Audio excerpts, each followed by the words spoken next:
The average rent in Canada has just surpassed $2,000 on average per month. But the more alarming stat based on this rentals.ca research that was just released not long ago is that on the list of provinces in Canada, Nova Scotia is actually the second highest in terms of the average monthly rent in this list, and the cost of living in Nova Scotia is just skyrocketing in general. Now, according to a lot of the stats I'm about to drop in this video, and what a lot of Nova Scotians watching this video might be feeling out there, Nova Scotia is quickly becoming very unaffordable. Now, before I get into it, if you like this content and you want to see more, please click the like and subscribe to my channel. I post videos every week on YouTube about the Halifax real estate market and buyer and seller tips. Also, if you want to book a call or a meeting with me, you can do so anytime in the Calendly link below in my description at a time when it's convenient for you. So we've now surpassed Ontario for number 2 on this list, and we're only sitting behind BC, which is pretty alarming to say the least. And it's one thing to have high rents, but the reality is we have low wages as well. So let's talk a little bit about wages in Nova Scotia. So currently in Canada, our minimum wage is $13.60 per hour, which puts us 3rd lowest in Canada in terms of the provinces. And according to Stats Canada, as of 2019, we actually have the 3rd lowest average salary in Canada as well. Meanwhile, on the flip side, our cost of living, as far as what I can see, up to October 2022, we have the 3rd highest cost of living in all the Canadian provinces, which is excluding the territories. We are currently tied for the highest HST in the country, which is currently at 15%, and we also have some of the highest utility costs in the country as well. So moving back over to the rent side of things, since September 2020, rents are up almost 50%. So in September 2020 to September 2021, rents were up about 13.9%.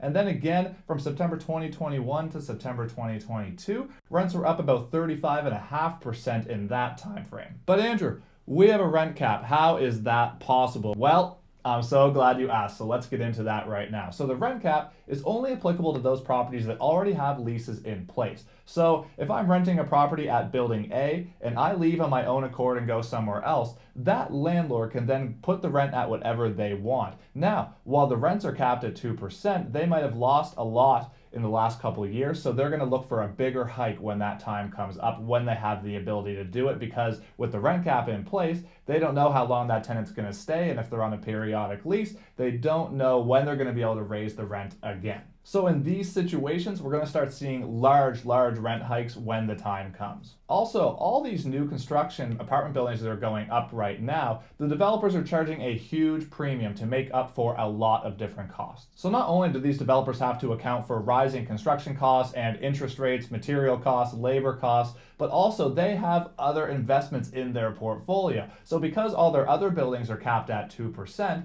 they're going to try to raise the new rents as high as humanly possible, that they can still get them rented, because they have to account or offset for what's happening in their other buildings in their portfolio as well. So they're really pushing the brink on with these new rents and what they can get. So because of this, we're seeing a large average growth. And even though a lot of units are capped at 2%, given the opportunity, landlords are really taking advantage and pushing the rents as high as possible, which is obviously bringing up the overall average. So I think it's pretty obvious the rent cap isn't working, because since it was implemented, the rents have jumped almost 50% in Halifax. Another issue the rent cap is causing is it's putting a lot of strain on small landlords. So people just like me, just like you, who might own a property or two, not these great big companies. So what's happening is it's pushing these landlords out of the market, and they're selling their single family rental homes, or maybe a 2-unit that could be owner occupied by a new owner, which if they're selling it, it's going to be bought likely by somebody who's going to be owner occupying it, and therefore it's pushing this directly out of the rental market altogether. So we're losing supply, and this is just putting more downward pressure on supply in general here in Halifax. And the last thing I'll mention about the rent cap, because I don't want to bark about it all day here, it kind of is what it is. It is in place until December 31st, 2023.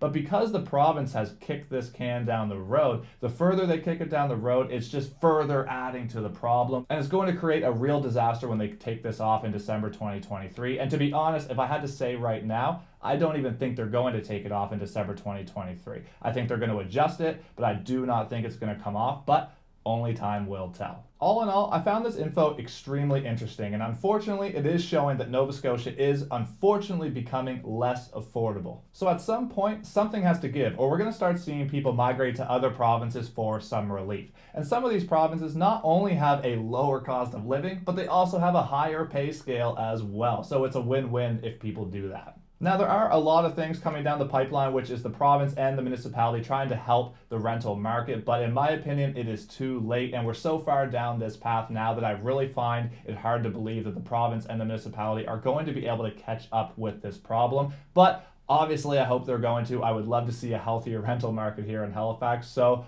only time will tell, but I'll keep you posted with any new news in the rental world. Now, before you go, I would love to hear what you think. Do you think the rent cap should stay or should go? What do you think could be done to rectify this situation that we're in right now with this disastrous rental market that we're seeing across the board in Halifax and in Nova Scotia as a whole? And if you've got any value from this video at all today, don't forget to throw a like there and subscribe to my channel so you don't miss any of my future content. And thank you so much for watching. I really appreciate your support. And until next time, have a great day.